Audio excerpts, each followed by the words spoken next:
আচ্ছা, তুমি কি আমার সত্যি ভালোবাসো? আমি তো তোমায় ভালোবাসি। কেন? কারণ আমার আগের বয়ফ্রেন্ড আমাকে ভুলে গিয়েছে, তাই। আমি তোমার আগর বয়ফ্রেন্ডের মতো নয়। তাই নাকি? আচ্ছা, চলো ওদিকে যাই। হ্যাঁ, চলো।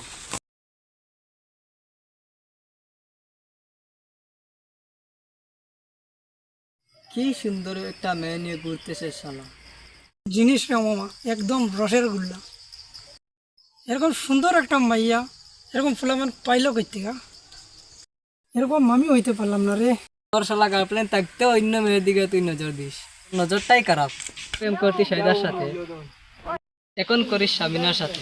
সাইদার সাথে ব্রেকআপ করলে চেহারা ভালো নয় বলে, এখন আবার নজর দিচ্ছিস ওই মেয়ের দিকে। আমি না কথা বলতেছিস বল, কিন্তু সাইদার কথা বলিস না। তাকে আমার ভালো লাগে না। শাক চুনি মার্কা চেহারা ওর।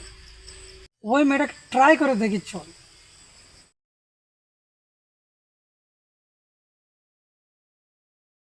তুমি এখানে দাঁড়াও, আমি একটু আসতেছি। ওই দিকে ওই বয়ফ্রেন্ড যাইতেছে, চল। Excuse me. আরে তুমি আমি কি হয়েছে? তুমি সাইদা? না, আমি সাইদার আত্মা। জানেমান, তুমি এত সুন্দর হইলা কিভাবে? হ্যাঁ, আমি আগে সুন্দর ছিলাম, এখনো সুন্দর আছি। তোমার চোখে পর্দা পড়েছিল, তাই তুমি আমায় ছেড়ে চলে গিয়েছিলে।